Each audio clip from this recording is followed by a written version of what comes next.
Israel का तगड़ा नुकसान हुआ था, लेकिन इजराइल ने छुपाया था। अब ये 3 दिन बाद खुली है बात। बेन गुरियन एयरपोर्ट जो इंटरनेशनल एयरपोर्ट है इजराइल का, 3 दिन पहले जब ईरान ने हमला किया था तो वहाँ पर खड़े इजराइल के 3 जहाज पैसेंजर विमान पूरी तरह से तबाह हो गए हैं। और वो भी कहा जा रहा है प्राइवेट प्लेन्स हैं। तस्वीर, सबूत।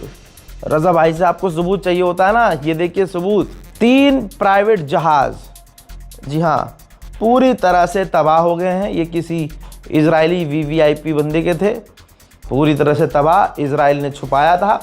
इंशाल्लाह इसी तरह से आगे हमें पता चलेगा कि बहुत बड़े बड़े नुकसान इजराइल के हुए हैं जो उसने छुपाए थे। हजरात, उधर बहुत अहम ये वीडियो है। अब जो खबर बता रहा हूँ, मुझसे कहा गया था रजा भाई इसको अलग टाइटल में ले लेना, अलग वीडियो बना देना, लेकिन मेरे दिल में भाई बहुत बेचैनी हो रही है तो मैं आपको बता रहा हूँ। जनाबे Mojtaba Khamenei, supreme leader of Iran, उनका अब एक अहम बयान आया है। मुज्तबा खामनाई ने कहा है, बेशक जो हमारा नुकसान हो रहा है ये बहुत बड़ा है। चुन चुन कर जो हमारे टॉप लीडर्स को कत्ल किया जा रहा है, इससे पता चलता है कि दुश्मन इस्लाम से, मुसलमान से कितनी नफ़रत करता है। हमारे टॉप लीडरों को मारा जा रहा है, लेकिन मैं ये कह देना चाहता हूँ कि पता होना चाहिए तुम्हें कि हर खून की कीमत होती है। बेशक इन सब का बदला लिया जाएगा। यानी दोस्तों, ईरान के सुप्रीम लीडर दूसरे मूड के आदमी हैं, बात करने वाले आदमी नहीं हैं। वो सीधा तैयार हैं एक लंबी जंग के लिए।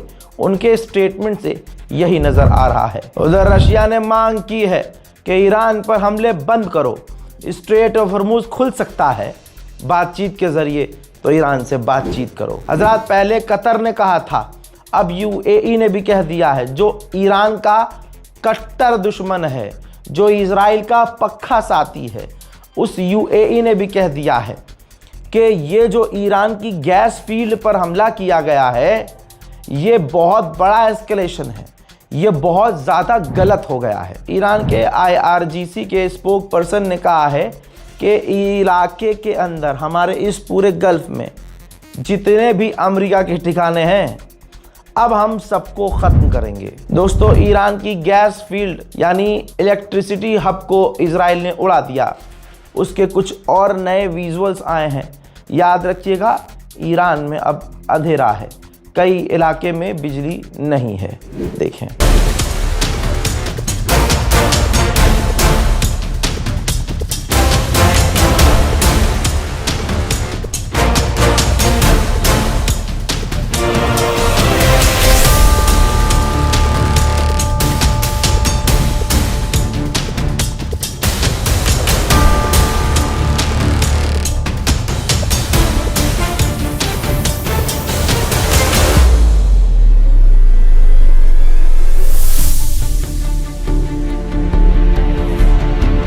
इस हमलों की वजह से ईरान जो इराक को बिजली देता था, वो बिजली एक्सपोर्ट भी बंद हो गया है। यानी ईरान के साथ साथ इराक भी अब अंधेरे में होगा। दुनिया देख ले, जान ले, सबूत लगा रहा हूँ, देख लो। सबूत ये है, रिपोर्ट ये आई है कि ये जो ईरान के गैस फील्ड पर, इलेक्ट्रिसिटी साइट्स पर जो हमला हुआ है, बिजली घर पर जो हमला हुआ है, अमेरिका के कोऑर्डिनेशन से हुआ है। यानी अमेरिका ने कोऑर्डिनेट किया इजराइल से, इजराइल को हुक्म दिया, इजराइल ने सब कुछ तबाह कर दिया। पूरे गल्फ में, फिर से कह रहा हूं, पूरे गल्फ में ईरान ने जो मैप जारी किया था कि इन जगह को खाली कर दो, यहां तक कि अमेरिका ने भी अपनी पूरी कंपनी खाली कर दी है। ईरान इस वक्त पूरे मूड में है। ईरान को, यानी एक घायल शेर को जख्म पर जख्म देकर सोच रहे हैं दुश्मन कि शेर काबू में आ जाएगा, लेकिन शेर मरने को तैयार है, सर झुकाने को नहीं। गलती पर गलती अमेरिका और इजराइल कर रहे हैं।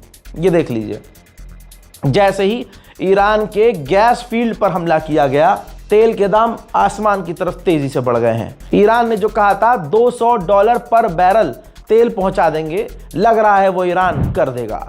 हजरात, एक ग्राफिक्स के साथ समझ लीजिए, कि यूएई में 342 और 1699 ड्रोन दाग चुका है। ईरान सऊदी अरब पर 26 मिसाइल और 413 ड्रोन दाग चुका है। बहरीन पर 129 मिसाइल, 233 ड्रोन ईरान दाग चुका है। कुवैत पर 259 मिसाइल और 529 ड्रोन दाग चुका है। कतर पर 183 मिसाइल और 87 ड्रोन ईरान दाग चुका है।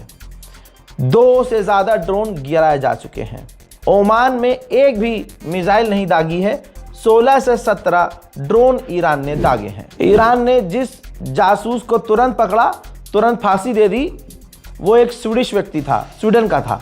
तो स्वीडन भड़क गया है और ईरान से नाराज़गी व्यक्त की है। जापान को भारी मात्रा में तेल और गैस की कमी हो रही है। तो जापान की प्रधानमंत्री ने ऐलान किया है, ये रहा उनका ऐलान, कि अब हम आम जनता के लिए सब्सिडी प्रोवाइड करेंगे, गैसोलीन प्रोवाइड करेंगे, गैस प्रोवाइड करेंगे, इलेक्ट्रिसिटी प्रोवाइड, मतलब जो भी चीज़ें कम पड़ सकती हैं और महंगी हो रही हैं, सरकार उसमें अपना पैसा लगाकर बैलेंस करेगी ताकि आम जनता की जेब पर असर ना पड़े। काश तुम्हारे पास भी भारतीयों ऐसा लीडर होता, लेकिन तुमने किसी जाहिल को शेर बोल बोल कर उसको इतना आसमान पे चढ़ा दिया है कि वो इस घमंड में है कि मैं जो करता हूँ सही होता है, इसीलिए पूरी दुनिया में जलील हो रहा है। मैं हमेशा से कहता आया हूं कि IAEA का ये चीफ इजराइल का प्रोपेगेंडा चलाता है, इजराइल का ये एजेंट है हमें। लेकिन ईरान इतना बेवकूफ़ीपना करता है कि ईरान इसी से बात भी कर रहा था। 12 डेज वॉर जब शुरू हुई थी ना, तो इसी IAEA के चीफ ने जहर उगला था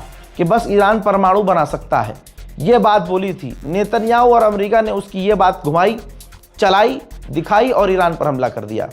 जैसे ही ईरान पर हमला हुआ, ये IAEA का चीफ पलट गया, कह रहा मैंने ये नहीं कहा था कि वह परमाणु बनाने वाला है, मैंने ये कहा था कि परमाणु बना सकता है। बात घुमा दी। अब ये फिर से उगला है जहर, बोल रहा है कि ईरान के पास तेहरान में एक और ऐसी अंडरग्राउंड जगह है जहां ईरान ने यूरेनियम एनरिच किया हुआ है और उस जगह पर अभी तक हम विजिट नहीं कर पाए। इनकी अम्मा ने इनके अब्बा के शर्मगाह में हाथ डाल के चिट्ठी निकाली थी, उस पर चिट्ठी पे लिखा हुआ है कि इस जगह पर ईरान में अभी और यूरेनियम है। तो इस मरे हुए सुअर को, सफ़ेद छिपकली को आज एहसास हुआ कि चलो अब बोल देता हूँ। अब ये अमेरिका को बहाना दे रहा है क्योंकि ट्रंप ने डंडा किया होगा कि कुछ ऐसा बोल जिसकी वजह से दुनिया को लगे कि हम ईरान पर जो हमला कर रहे हैं वो सही है। समझिए, यही बात है, मैं आपको बहुत पहले बता रहा हूँ। इजराइल की जो फ्लाइट है ELAL एयरलाइंस, उसने अपनी लगभग सारी फ्लाइट से इजराइल आने वाली जाने वाली सभी रद्द कर दी है। आपको ऑस्ट्रेलिया की वो खिलाड़ी याद होंगी जो फुल फॉर्म में ऑस्ट्रेलिया में खड़े होकर मैच के दौरान, वो जब ईरान का तराना बज रहा था राष्ट्रगान, तो उन्होंने तराना पढ़ा नहीं था, राष्ट्रगान नहीं गाया था। ईरान भड़क गया था, ईरान के लोग भड़क गए थे। भाई, आपका जो भी मसला हो अपने मुल्क में अपनी गवर्नमेंट से, आप उनसे गवर्नमेंट से लड़ो, लेकिन ईरान के राष्ट्रगान, अपने मुल्क के राष्ट्रगान को आप धोखा नहीं दे सकते। तो वो बड़े फॉर्म में थे। अब भाई विरोध हुआ तो उनको एहसास हुआ कि हमने कुछ ज़्यादा गलत कर दिया और उसी टाइम जंग शुरू हो गई, तो मामला और बिगड़ गया। फिर मामला इतना बिगड़ा कि इनकी ऐसी हवा टाइट हो गई, इनको लगा कि भाई अगर अब हम ईरान गए तो हमें मार देगा, ईरान गिरफ्तार कर लेगा। तो इन्होंने वहाँ शिकायत करी होगी। अमेरिका, इजराइल ने इस मुद्दे को उछाला दुनिया में, देखिए ईरान के अपने लोगों के साथ क्या कर रहा है ईरान। और उधर ऑस्ट्रेलिया ने तुरंत इन्हें पॉलिटिकल असाइलम दे दिया कि भैया आप यहाँ रहो, मस्त रहो, कोई दिक्कत नहीं, हम आपके साथ हैं। अब अमेरिका और इजराइल इनसे दबाव बनवा रहे थे, इन पर दबाव बना रहे थे कि ईरान के खिलाफ बयान दो।